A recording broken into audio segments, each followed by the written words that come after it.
আমাদের দৈনন্দিন জীবনের কাজের ঠেলায় চাপা পড়ে যায় আমাদের স্বপ্ন। সেই চাপা স্বপ্নগুলো প্রতিনিয়ত আমাদের মন থেকে বের হতে চায়।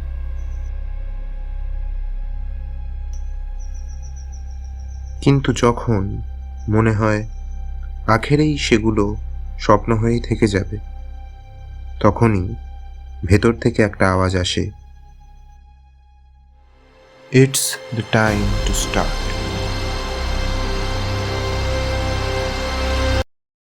হ্যালো, বল। নেক্সট উইকে ফ্রি আছিস? কেন বল? ফলতায় যাব, ডকুমেন্টারি শ্যুট, আমাদের প্রথম কাজ। কিন্তু বল।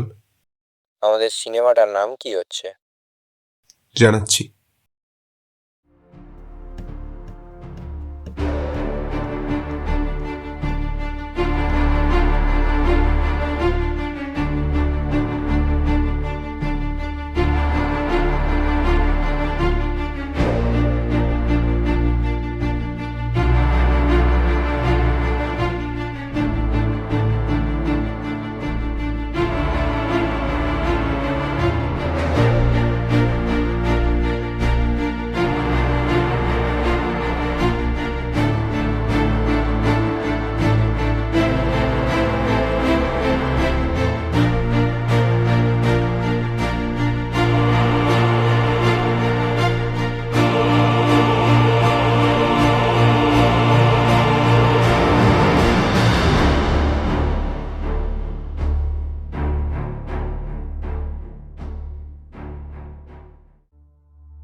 এটা 2025।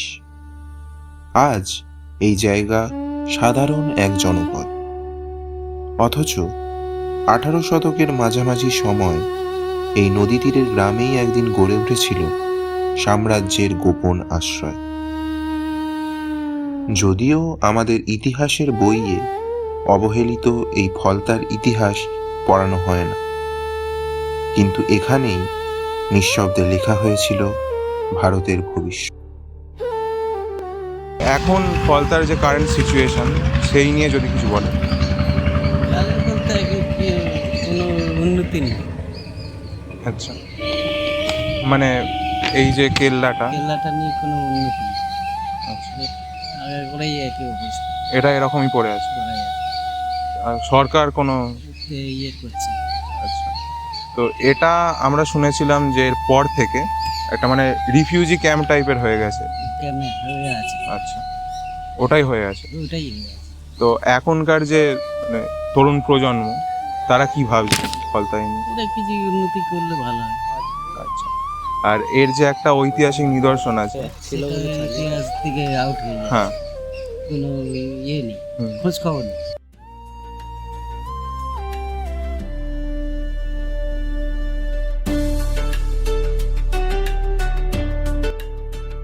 ফলতা সম্বন্ধে বিস্তারিত জানতে আমাদের সময়ের পাতাগুলো বেশ কিছুটা উল্টাতে হবে।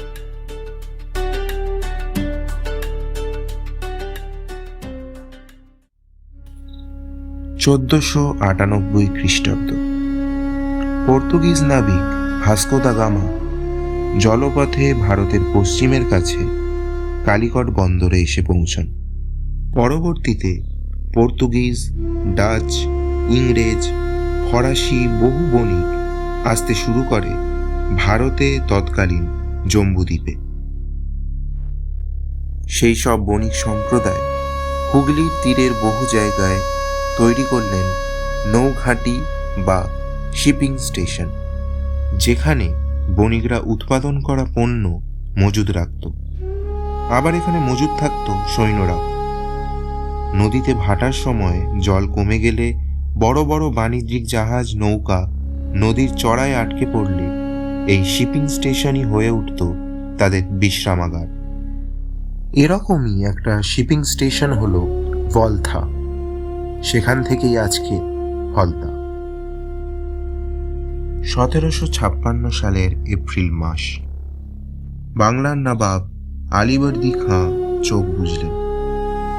মাত্র 22 বছর বয়সে তার দৌহিত্র মীর সৈয়দ জাফর আলী খাঁ মির্জা মোহাম্মদ সিরাজউদ্দৌলা বসলেন বাংলার মসনদে। ফারুকশিয়ারের ফরমান অনুযায়ী ইস্ট ইন্ডিয়া কোম্পানি তখন বাংলায় বিনা শুল্কে বাণিজ্যরত, কিন্তু বাংলার বণিকরা বাণিজ্য করতে বাধ্য হল মোটা অঙ্কের শুল্ক দিয়ে।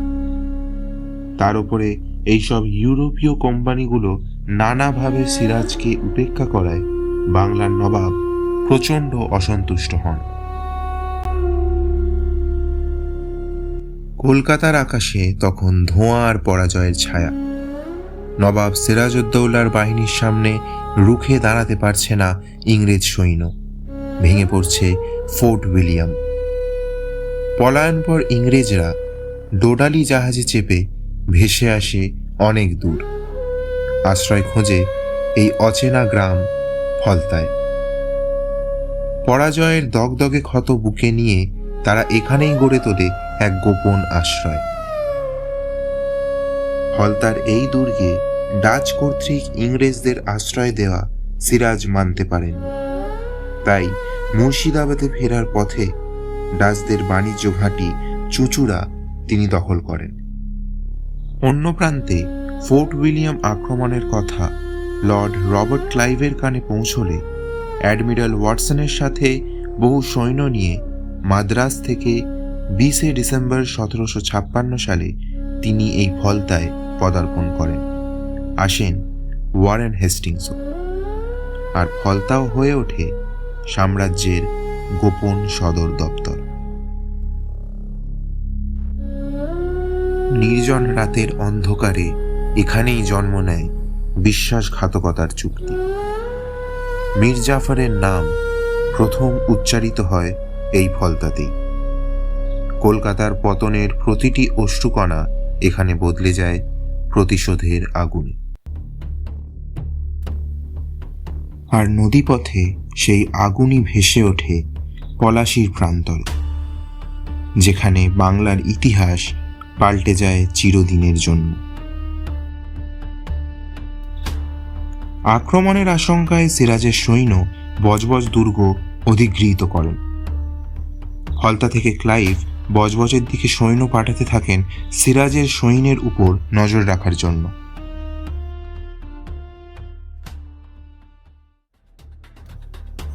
তারপরই আসে চূড়ান্ত আক্রমণ। 29 ডিসেম্বর 1756-তে ক্লাইভ তার দলবল নিয়ে ঝাঁপিয়ে পড়ে বজবজ দুর্গে, আর একদিনের মধ্যেই তার নিজেদের কবলে আনে। বজবজের পর মেটিয়াবুরুজের মাখওয়া তানা ফোর্টকেও ক্লাইভ ইংরেজদের কবলে আনেন। সেখান থেকে 1757 2রা জানুয়ারি ফোর্ট উইলিয়াম পুনর্দখলেও সক্ষম হন ক্লাইভ, এবং সিরাজের হাত থেকে কলকাতাও তিনি দখল করেন। এরপর গন্তব্য আরও দূরে, পলাশী।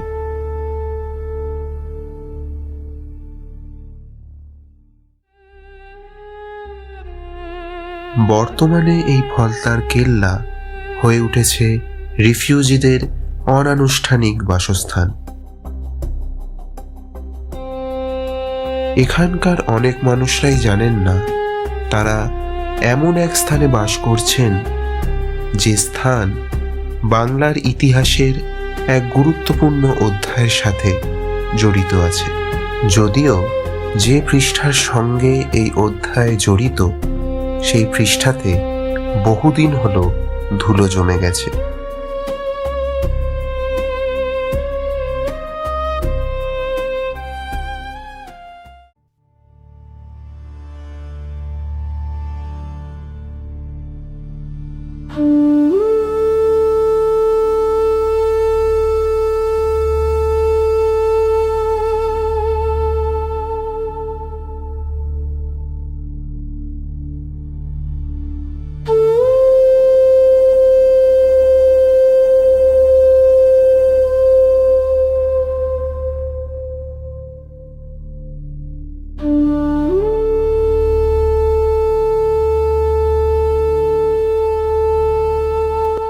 সময়ের ইতিহাসের মোড়কে ঘেরা এই ফলতার অস্তিত্ব, নাম সবকিছুই বাংলার মানুষ ভুলতে শুরু করেছে।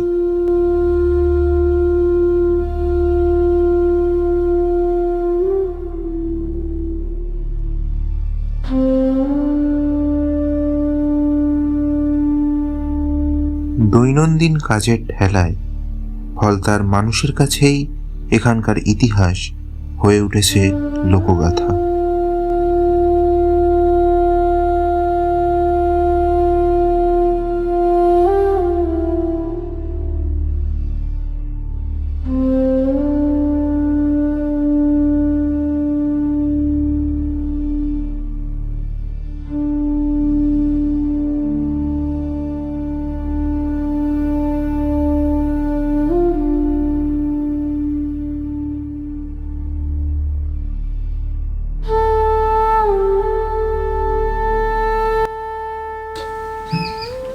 তো মানুষ কি এখানে এখনো সেই ব্রিটিশ পিরিয়ডের কথা কি আর আলোচনা করে না? কিছু লোক বাইরে থেকে এলে তারা আলোচনা করে, সেইভাবে বলা হয়। এখানে স্থানীয় ব্যক্তিরা নিজেদের কাজকর্মে ব্যস্ত। হ্যাঁ, ব্যস্ত থাকে। আচ্ছা আচ্ছা। আর এই যে ব্রিটিশরা যে ব্যবসা করতো এই নিয়ে, তো সেই নিয়েও খোঁজ খবর রাখে এখানকার মানুষ? কিছু বাইরে থেকে আসে, তারা খোঁজ খবর নিয়ে চলে যায়, একটু গবেষণা করে করে চলে যায়। আচ্ছা, মানে এখানে লোক আসে এরকম? আসে আসে, আচ্ছা। অনেক আসে।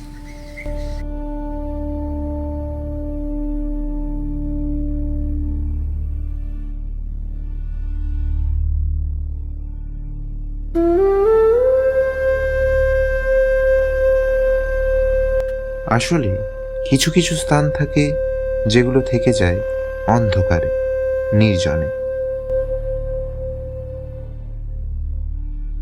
তবু নির্জনেই না হয় এইসব স্থানকে আমরা নিঃসরণ করে যাই, জানতে চেষ্টা করি আমাদের চিরাচরিত ইতিহাসের বইয়ে স্থান না পাওয়া এমন আরও ফলতাকে।